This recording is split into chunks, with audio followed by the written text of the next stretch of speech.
किया और इसलिए आज बिजली के प्रवाह को निर्विरोध रूप से हिंदुस्तान के हर कोने में ले जाया जा सकता है। आदरणीय सभापति जी, हमारे देश में इंफ्रास्ट्रक्चर में भी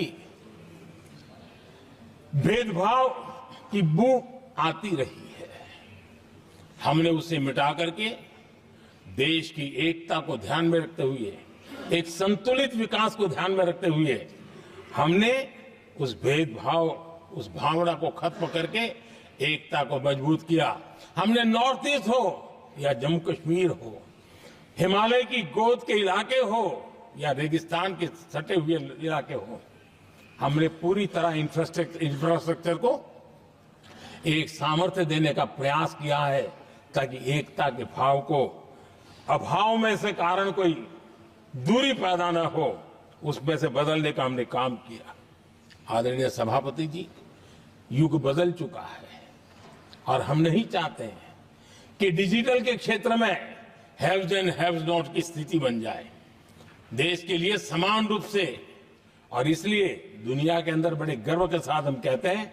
कि भारत का जो डिजिटल इंडिया की जो सक्सेस स्टोरी है, उसका एक कारण है हमने टेक्नोलॉजी को डेमोक्रेटाइज करने का प्रयास किया है और उसी का भाग है ये हमारे संविधान निर्माताओं ने हमें दिशा दिखाई है कि हमने ऑप्टिकल फाइबर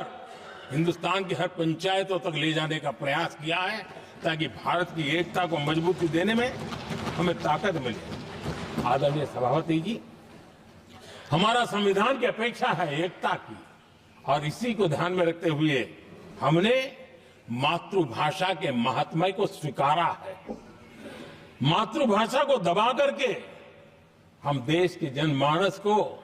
संस्कारित नहीं कर सकते और इसलिए हमने न्यू एजुकेशन पॉलिसी में भी मातृभाषा को बहुत बल दिया है और अब मेरे देश का गरीब का बच्चा भी मातृभाषा में डॉक्टर, इंजीनियर बन सकता है क्योंकि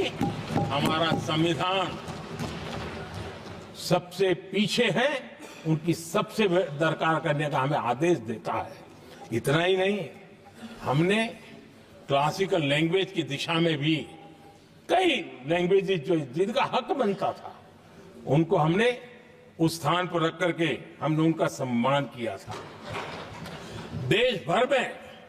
एक भारत श्रेष्ठ भारत का अभियान देश के एकता को मजबूत और नई पीढ़ी को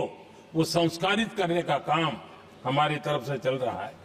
आदरणीय सभापति जी, काशी तमिल संगमम और तेलुगु काशी संगमम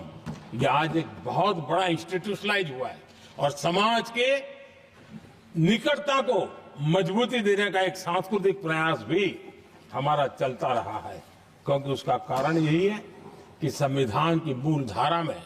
भारत की एकता का महात्म्य स्वीकार किया गया है और उसको हमें बल देना चाहिए। आदरणीय सभापति जी, संविधान के आज 75 वर्ष हो रहे हैं लेकिन हमारे यहां तो 25 वर्ष का भी महत्व होता है, 50 वर्ष का भी महत्व होता है, 60 साल का भी महत्व होता है। जरा हम इतिहास की तरफ नजर करें कि संविधान यात्रा के इन महत्वपूर्ण पड़ाव का क्या हुआ था। जब देश संविधान के 25 वर्ष पूरे कर रहा था, उसी समय हमारे देश में संविधान को नोच लिया गया,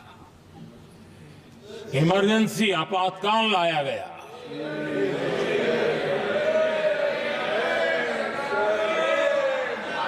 संवैधानिक व्यवस्थाओं को समाप्त कर दिया गया,